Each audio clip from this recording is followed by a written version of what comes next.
Au Québec, Love Story et Occupation Double, deux téléréalités très populaires et connues du public dont le but est de trouver l'amour, ne jouent plus à la télévision depuis quelque temps.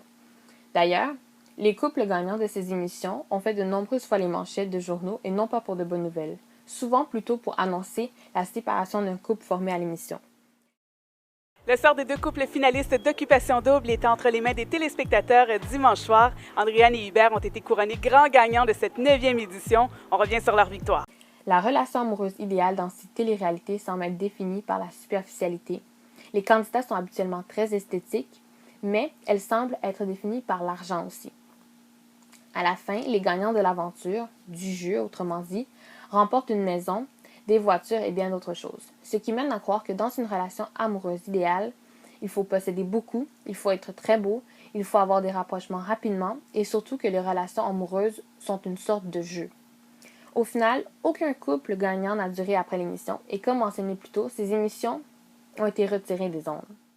Choisi, puis on est vraiment contents. Ouais. Hubert, lors d'un titre avec Sébastien Benoît, t'avais dit que tu remporterais Occupation Double avec Andréane. Est-ce que... La semaine 2. Et je sais pas si vous savez, mais Hubert ne m'avait jamais parlé. Fait qu'il a dit ça. Ah, Tu n'as jamais parlé? Non, j'avais jamais parlé à Andréane que j'ai dit ça.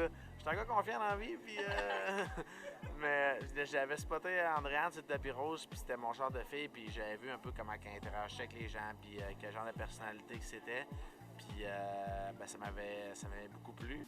Cependant, une télé-réalité reste. L'amour est dans le prix.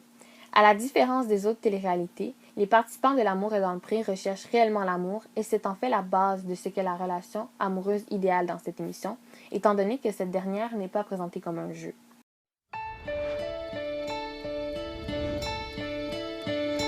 Ce que j'en suis rendu dans ma vie, c'est je m'en vais vers de quoi de plus sérieux. C'est pour ça que il va falloir que tu fasses tes valises. Les filles ont tout fait pour me faire passer mal devant Kevin. Juste de me faire passer pour une Barbie, pour une fille superficielle, une fille qui était là pour la game. J'ai essayé de faire comprendre que c'était vraiment quelque chose de sérieux que je voulais. Les participants savent ce qu'ils recherchent chez un partenaire étant donné qu'ils sont sérieux. Depuis un an, tout a changé pour moi, puis je pense que je peux rien demander de mieux. C'était de vivre une vie à trois comme ça. C'est mon plus beau cadeau que je peux avoir. C'est vraiment un petit plaisir à tous les jours de la voir sourire. Olivia est arrivée, ça va faire maintenant proche de 10 mois. Il va en avoir plus qu'une, c'est sûr. Ouais, elle a besoin de frères et de sœurs pour jouer cette affaire-là, c'est ça. J'aimerais ça vous annoncer une belle nouvelle. Je suis enceinte. Très prochainement, Loïc pourra avoir une belle petite compagnie avec lui. Comme l'a révélé plusieurs médias, dont la presse, donc un article du journaliste Hugo Dumas, cette émission a vraiment permis de former des couples et aussi des enfants. La famille est une valeur très importante. En bref, cette émission vient vraiment faire une différence quant à qu'est-ce qu'une relation amoureuse idéale au sein de la télévision québécoise depuis la disparition d'émissions telles qu'Occupation Double et Love Story.